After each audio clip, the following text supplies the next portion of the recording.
15 years. 15 years is a long time. A long time to be the Admiral of the United States Navy. In the beginning, we didn't have many ships. A tight budget and limited resources, as well as limited shipyard capacity, hampered our ability to make a fleet capable of many of the European powers. However, we quickly discovered that our technology was advancing far greater than anyone else's, possibly besides our only true equal, Britain. However, in those early days, we were very much behind the rest of the world. Thankfully, though, we did find some respite and rest. The advantages worked for us in very many different ways. First, Austria-Hungary believed that it was going to be able to declare war on us and get away with it. The United States Navy, the Atlantic Fleet, sailed across and into the Mediterranean. Austrian patrols didn't really engage much, not really expecting us to attack. After sieging the port of Bar in Montenegro, we were able to peace out. Montenegro is now a functioning member of our larger organization. We returned home with the victory, and the United States Navy was now truly a world player. Next, however, came Germany. They seemed to not quite enjoy the fact that their traditional, originally rival and now close friend, had just been defeated by a power halfway across the world. But they were also interested in other things.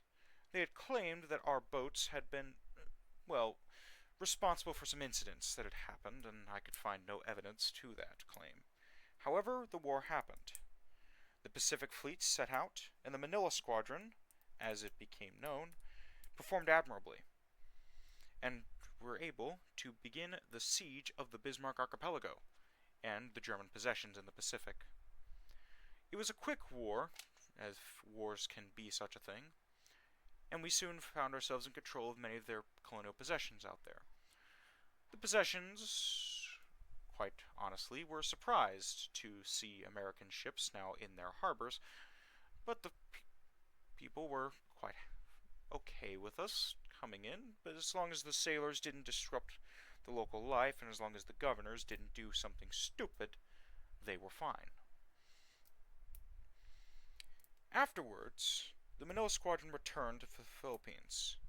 However, not long later, after the Pacific Fleet had sailed all the way back from the Southwest Pacific, they found themselves at war with China. China had claimed that our fishing vessels and our patrol craft near the Philippines had been engaging their merchant ships. The only evidence I could find for such a claim was a, falsely proven story that ended up turning out to be the opposite. Turns out a Chinese fishing boat had attacked a small Filipino torpedo boat that had been searching for a lost merchant ship. The fishing boat did not have much, but threw quite a few insults at the Filipino boat and then promptly left, only to return later with a couple of destroyers as the torpedo boat was sailing in international waters. However, that incident didn't really get back to us for about a month. However, China blamed us for the incident and attacked. It seems that some of the captains took it personally. I dispatched the Pacific Fleet to handle it. I gave them a simple order. If they attack, you defend. Do not engage offensively at the beginning of the war. We are out of our element, and supply lines are quite long. The Chinese would have the home advantage. One of my captains, however, one Captain Lawrence, decided that he was taking the war declaration personally. His command, the USS Wyoming, went into the China War a fresh ship. As one of the newest ships in the fleet, she didn't really have much going her way besides being the most modern. He decided to turn that ship into the greatest naval fighting machine the world had ever seen. I'd been sitting at my desk waiting for the president on a meeting when I got the reports. The Wyoming, over the past couple of months, had become an ace. I queried what that could possibly mean, until one of my advisors told me that ace refers to 5. It had come from fighter pilots that had been fighting in Europe. An ace was now someone with 5 kills. The Wyoming, a battleship, had done it. I congratulated the captain and put him up for the Medal of Honor. He insisted that he stay a captain. I acquiesced, but still put the recommendations in for commendations. It seems that China wasn't quite prepared to deal with the wrath of the Wyoming and her fleets. The captain quickly cemented himself as essentially the de facto leader. Now, the Pacific Admiral was not originally happy about the arrangement until he realized that because of the Wyoming's rampage, the Chinese were unorganized. They didn't know what to do or where to go. So he used that to his advantage and put the Wyoming under his direct supervision. I should use that term carefully, however, as the Wyoming has a tendency to just go around and do her own thing as she so well pleases, and dragging the crew and captain with her on her expeditions without another complaint. Which I find quite humorous, as many of the men say some of the ships have their own personalities. Needless to say, many battles went our way. However, I believe the most exciting was the Battle of Xiamen. The Wyoming had scored many kills, and most of the ships had achieved a battle star. Then, China fell. The Qing Empire was forced out of government and retreated north. We believe, based on reports, that it is possible the imperial court is somewhere in Japan, being supervised and essentially being held as, well, plans for future political dealings in that region. I can't make heads or tails of it. Yet I find myself wondering, why? However, that's not important. My job is not politics. It is to create a navy capable of taking on the world. And with the war in China over, we thought we would be going back to a relative time of peace. Germany and France didn't really do much. However, France seemed a little perturbed by the idea that now southern China, under a friendly government to the United States, led by one Dr. Sun Yat-sen, political activist and Western-trained doctor, and we found his message quite appealing. He promised to turn southern China into a strong democracy, granted under U.S. supervision for the time being. It would help build up that economy, capable enough so that way when the time came, they could force the now resurgent communist power out. He believed that the socialists did have some points, but disagreed on how to go about them, although, again, that is not my wheelhouse. My wheelhouse is war and how to win. France seemed to not be as much of an ally as we would have liked. Her government was, well, quite frankly, disjointed, and some in the government seemed to like the idea that America can't be a world power, that she should just stay in her own waters and let the power of the continent, for God knows how long, over 1,000 years, essentially teach us a thing or two about being a world power, and attempted to strong-arm us. The government resisted, and so war it came. The war against France was not the most well-conducted war, with several ships being sent back almost sunk to the bottom, dragged back into Manila, or Xinjiao, or Jiang, to just receive some level of repairs in order to save the ship. The British, thankfully, in Hong Kong, were able to give us enough of a slap-job repair we could drag them to Xiamen. Delaware had taken a beating, and she was, quite frankly, almost written off as a loss, but the salvage crew was able to figure out a way to get her pumps back online, and I'm not sure how they did it, but I awarded the entire salvage crew the Medal of Honor, as I believe that they had not only saved thousands of lives, as the magazine was close to exploding and I wasn't going to let that happen, but they also saved the ship, and some of them are now serving as captains and salvage trainers. The war with France saw us take almost all of Indochina, barring a couple of small provinces taken by the Japanese during their war. We also were able to gain some colonial possessions. However, the highlight of that war was a small battle. Well, I call it a small battle. Mexico had aligned itself with France. They had been purchasing French ships and taking on French advisors. France, seemingly, had promised them some reward if their fleet would attack the United States under the guise of, well, you guys aren't supposed to be here. You guys are near our waters. However, it seems that no one quite worded that message to the Mexican fleet, which was told to engage. And unfortunately for the Mexicans, it didn't go well. The Battle of Acapulco, as it became known, was devastating. The United States fleet there, although roughly similar in size, wasn't quite prepared, I should say, for a full-on naval beatdown. They were there to take the nearby French conquests, to free them, put them under friendly governments, under supervision until, well, they were ready to be free and, well, they wouldn't just turn around and backstab us. Small political things, not my concern. The thing that shook me to my core was hearing Mexico had entered. I waited eagerly for results, but I also talked to my army compatriots.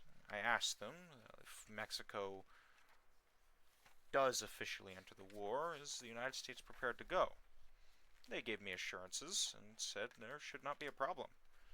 Quite frankly, they said Mexico was unprepared for it as well. It seems that the Navy had just kind of acted on its own. Well, it turns out we were right, as would later be revealed, but during the time being, we didn't have much information coming out, just small messages from the transmitting station on the coast. Intercepted messages said that many ships were being sunk at distant ranges, and some even to medium range. Apparently, quite a few. We possibly became a bit devastated as we were not sure who they were talking about. Until about halfway through, when a message was intercepted from a Mexican ship, saying that the battleships were in danger of sinking, and they had lost most of their escorts. It was at that moment that we realized what had happened. As would later turn out, the Battle of Acapulco saw most of the Mexican fleet, except for one destroyer that got away, sunk. Nevada, Independence, Puerto Rico, Guam, Louisiana, Connecticut, all had kills. The light cruisers performed admirably, and while many of them received heavy damage, they were also able to deal crippling blows to ships with their torpedo launchers. The destroyers Tucker and McGowan did a daring torpedo attack and actually got a lot of damage in. Connecticut led in most estimated damage, with more shots being hit. Louisiana got 4 kills overall. With that battle over and the Mexican government in full upheaval as to why exactly their navy had decided to just go out and challenge the United States, and a couple $1 billion in restitution later, the war ended. France was forced to give up her colonial possessions that were left. Then we came into a time of peace. A small flashpoint with Germany happened, but not much else. I started to look bigger, to the future. I had a plan when I first became Admiral, to have an American fleet completely modernized, and the most powerful fleet in the world in 30 years. Now, in the year of 1926, I had been most through half of that. American technology was on par or better than the British, considered the most advanced in the world. Our designers are coming up with new ship designs almost every month. I've approved some designs, others I'm not quite sure why they would draw the hull like that. They called it the modern heavy cruiser 2 type. I can't say I was impressed, as it looked like an enlarged destroyer. They said the design was to make, well, fitting easier, but I disagreed. I said the only thing that ship is good for is to maybe serve as a coastal defense battery, and not much else, as I found the cruiser, even in the scale model trials, to serve as, well, essentially a child's bath toy, capable of falling over on its own, under its own weight, and not being much use besides being a trophy piece by saying, hey, we took a destroyer and upsized it. Also, in more recent news, new battleships have been designed. The Idaho class actually outperformed my expectations. The Idahos were designed as more of a stopgap measure than anything, to allow us to enter the more dreadnought era, at least with something capable of taking on enemy dreadnoughts, but it turns out they are capable of much more. The Idaho's smaller design and less tonnage allows it to fit into smaller ports, and its crews are very well trained. Her boilers and everything else has been re-engined. Although there are only two, the Idaho and the Oklahoma, they have served with much distinction.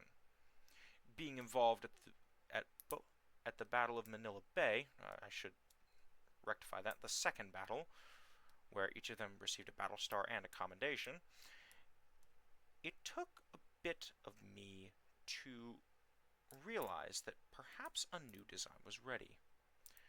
I spoke to my designers. I wanted a more modern design, something with less, well, problems than the original Dreadnought design that we had come up with, and they gave to me this. It was called the Vermont class, and I readily approved it. I didn't like that we were having to stick with 12-inch guns, but quite frankly, they said it would go over tonnage limitations that we had set for ourselves. I'm also proud of how the Navy's budget is going, but that's a story for another time. However, after the Pennsylvanias, we found ourselves at a crossroads. We had designs for grand battleships on our table, modern battleships exceeding 70,000 tons that we could build. However, the weapons, no thanks to the Bureau of Ordnance, who actually seems to be doing the right job this time, well, quite frankly, it's not going well. The large guns are difficult to design, and quite frankly, there isn't big ranges where we can just slap a naval gun down and say, go shoot. In fact, we had to find a spot to do it. Luckily, some connections of a friend of mine with the native tribes out west pointed to some areas where we might be able to have some effective places that we could drag a cannon that size. Although the local chiefs recommended that we just do it in Nevada because there's nothing out there, to which I agreed, and agreed to share an Army and Army Air Corps testing facility out there to test new guns. One of them also came up with the idea to take a destroyer hull, one Captain Littlehorn of the USS, where is he? Where's that note I made? The USS Caps, the first Native American captain in the fleet, came up with an idea. He had a way to detect submarines. He imagined them as a hunting group, which, well, they are, but he figured out a way to track them, as he used to guide sheep and cattle. I've put him in charge of all training for the new anti-submarine destroyers that we've designed. We have smaller ships that could be about the size of a sloop, but quite frankly, these destroyers are dual purpose. Garrisoning our foreign ports, preventing transports from getting by, and as well as serving for scouting submarines and anti-aircraft batteries should a scout plane decide to wander into our airspace.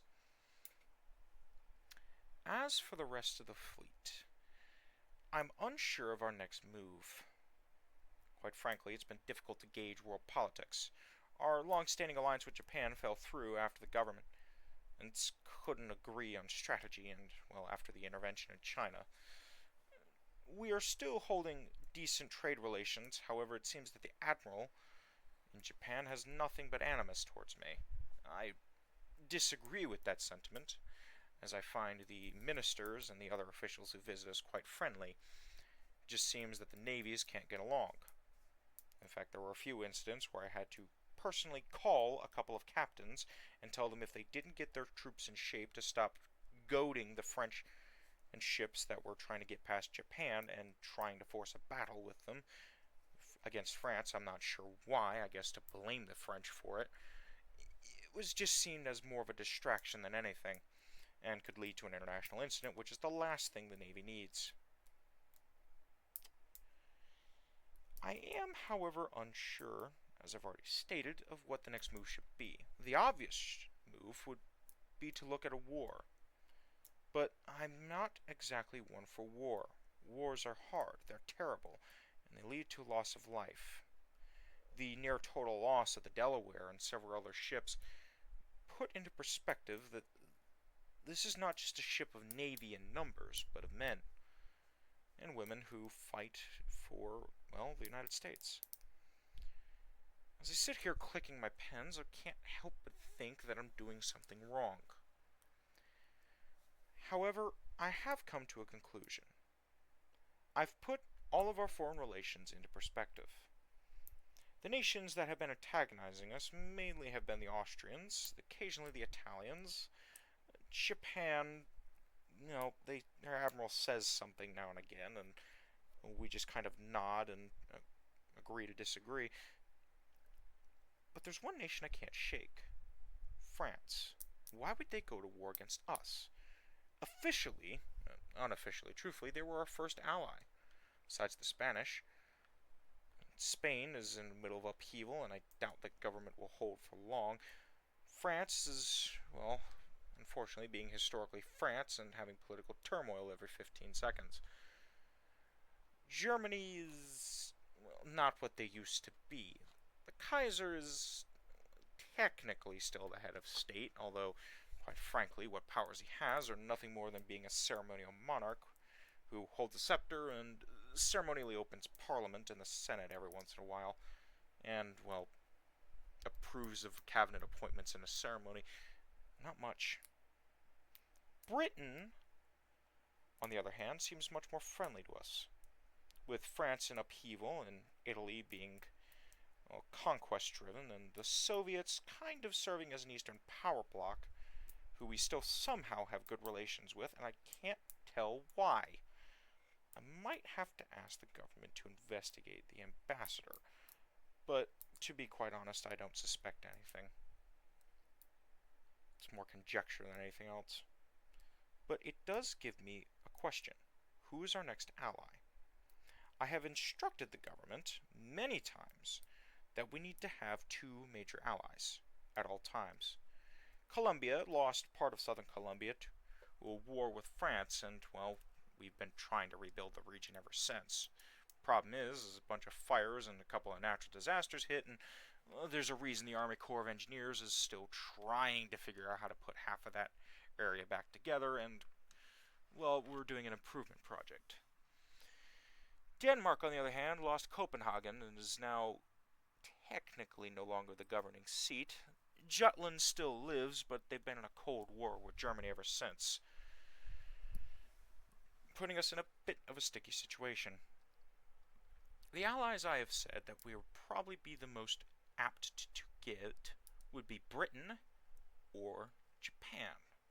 Although, quite frankly, we might have to defenestrate the Admiral of Japan in order to get ourselves an alliance. But, again, that's not really any of my business. With the year of 1926 beginning, and us now getting into March, I believe, I can barely remember what day it is, I find myself looking back to the past. Great victories, sure, but Pyrrhic ones sometimes. Battles where we should have won handedly turned out to be much tougher than we expected. The world is evolving. Ideas are floating about putting aircraft on ships, and we have tested it, and they're quite effective. But the aircraft are, well, they're quite flimsy, and I've been in a couple of them, but they don't exactly seem to me as something I would, launch off of a ship. But they talk about it. The government wants to try out these newfangled aircraft carriers. years. I'm skeptical of the idea, but if it'll help us, then by all means. Problem is the Air Force, and, well, most of the naval aircraft designers are trying to figure out how to create an aircraft that can land on a ship while it's moving. Land doesn't move that much. Barring an earthquake or some cataclysmic event or God picking up an airport and moving it 20 feet back and forth to mess with some Air Force pilot who decided to curse him for having snowy weather that day, I don't think it's very likely. But that remains to be seen. Well, I guess that covers this report. Probably should stop doodling in my diary whenever I'm talking about things. But I think that'll be a good entry. Hopefully, this legacy will live on for a while.